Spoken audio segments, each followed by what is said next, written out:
Welcome back to your favorite intermediate algebra course. Today we're going to look at graphing square root and the cube root functions. And we're going to look at those domains. So first of all, let's look at the square root function. We've talked a little bit about this before, but let's go ahead and graph this thing. Let's point plot this thing. We're like, well, let's pick x to be 0, 1, so on. So let's plug that in. We're like, well, the square root of 0 is 0. So I know I have 0 for x. When I plugged it in 0 for x, I spit out a y of 0. Let's plug 1 in. Square root of 1 is 1. What's the next nice square root, if you will? So let's pick 4. Square root of 4. Principal root there is 2. So f of 4 is 2 there. So plug 4 in, you get 2. Next nice one would be 9. Square root of 9 is 3. And so on. Let's graph this thing. So 0, 0, 1, 1, 4, 2, and so on. 9, 3. And you got this square root function that keeps going up, okay? So the domain on this thing, the domain here, notice how we start at that 0 and we take off to the right. In other words, we cannot have any square roots in negative numbers, right? So we say x can be any real number greater than or equal to 0. And we'll just say x such that x is greater than or equal to 0 since we're working in the real numbers, okay? And our range for this one, we're like, how low does this thing go? The lowest y value is 0, and how high does this thing go? You see how it just keeps going up and up and up as this function just keeps increasing, goes higher, higher, higher. Okay, so that the range here is going to be y greater than or equal to 0. So y such that y is greater than or equal to 0.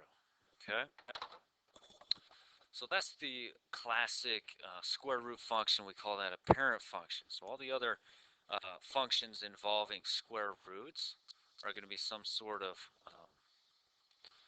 play off of this function. Okay, so some kind of shift or stretch, that type of deal. So let's look at another one on this same one. So what would, let's say we had a different function, g of x. What would square root of x, and let's say plus 3. What would that look like if we were to graph that?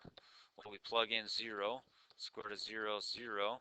0 plus 3 is 3. So I plugged in 0. I got 3, right? Plug in 1. The square root of 1 is 1. 1 plus 3, 4, right? Plug in the next nice square root, which would be 4. Square root of 4 is 2. And then 2 plus 3, 5. And so on. Next nice one would be 9. Square root of 9, 3. 3 plus 3, 6. And we look at this thing. 3. We got 1,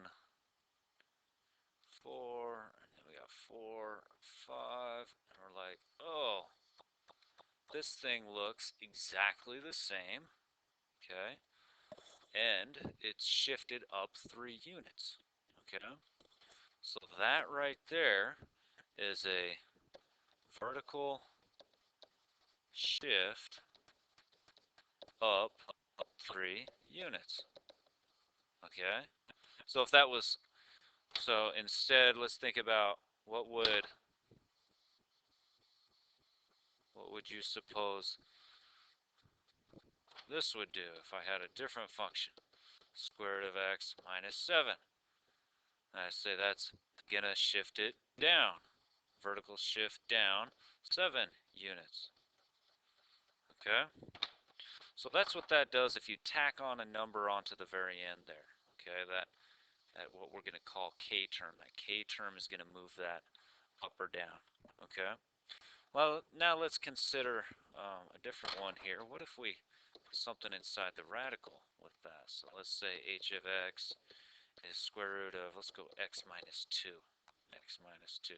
And we start plugging in points. And we plug in 0. And we're like, wait a minute, we can't do that. We can't have the square root of negative 2. That's not in the real numbers, right? What's the first number I can plug in? Well, it'd be 2. 2 minus 2 makes 0. Square root of 0 is 0. So we're like, okay, 2 comma 0, that's where we're going to start off here. And then we'll plug in 3. Square root of 3 minus 2. Square root of 1, which is 1, right? The next nice one, let's plug in If you plug in 4, 4 minus 2 square root of 2 is, can't do that. What would the next nice one be? You know, we want to get square root of 2 underneath there. We're like, 6. 6 works. 6 minus 2, 4. Square root of 4, 2.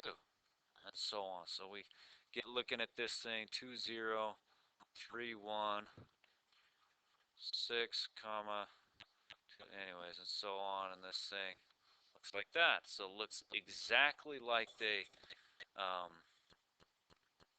that green one, right, our parent function, looks exactly like that square root of x, okay, except we move it to the right 2. Okay, so that right, do this, that minus 2 underneath that, you know, counterintuitively, you would think it'd go left, but that actually is a horizontal shift right 2 units, okay? So horizontal shift right 2 units. So you can imagine, what do you think that would do with a plus 3 right there? Well, you are correct. That would shift that thing horizontally left, horizontal shift left 3 units. Okay? All right, let's extend this a little bit. Let's do another situation. Let's go,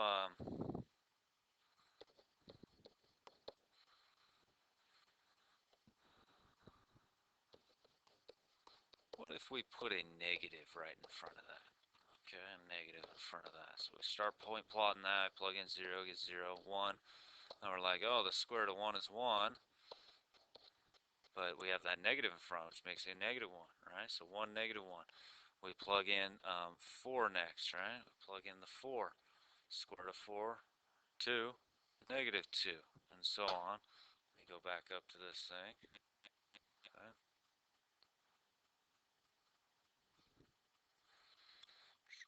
So we have, we graph this, 0, 0, 1, negative 1, 4, negative 2, and so on. And we're like, oh, what did that do?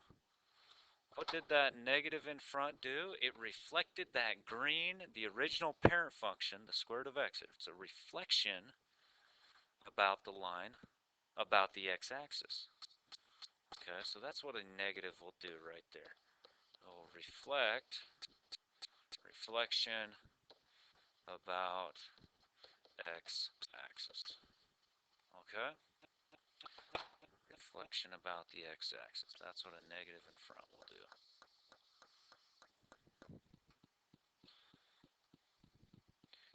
Alright, let's go one more situation here. Or a couple more, I'm sorry. Let's go, what would, oh, it looks like I lost my square root of x minus 2, but that was like that. Right? Okay. Alright, let's say, another g of x here. We'll call this g of x. What would this do? Okay, so you point plot that thing, and you put in 0, and you have 0. You plug in 1, but you can't have the square root of negative 1, right? That's that's I, that's imaginary. We're not working in the imaginary numbers. So you're like, oh, I gotta actually plug in a negative 1 here, don't I? That works. So I plug in negative 1, it spits out 1. I plug in negative 4, negative, negative 4, positive 4, square root of 4, 2, and so on, right? So 0, 0, negative 1, 1, negative 4, 2, and you're like, oh, look at that. That, when I have that negative underneath there, in this case, that is going to reflect about y-axis, okay? So if this is your original function and you plug in a negative x instead, that is going to reflect that about the y-axis, okay? So reflection about the y-axis there. All right. Let's go with j of x here. How about this? How about a 2 in front? Okay, instead of just the old 1 that you never saw. How about 2 root x? What's that going to do? Can you point plot that? Plug in 1, square root of 1 is 1. 1 times the 2 in front, 2. 4, square root of 4, 2. 2 times the 2 in front, 4. So 0, 0, 1, 2, 4, 4. And all of a sudden, ooh, do you see that? You see how it's kind of vertically stretched out, we'll call that? Okay, so it's kind of vertically, we'll call that a vertical stretch. Okay, so if that number in front, that we'll call that A, that 2 in front there, where that, if that thing is bigger than 1, okay, that's going to stretch that thing out. Okay, if it's less than 1, and yet bigger than 0, okay, like maybe a third times the root x, okay, it's going to flatten that thing out. So for instance, if you had, let's call it f of x here, let's say you had a third root x, okay, it's going to look more like this. Okay. So anyways, that's kind of the square root function.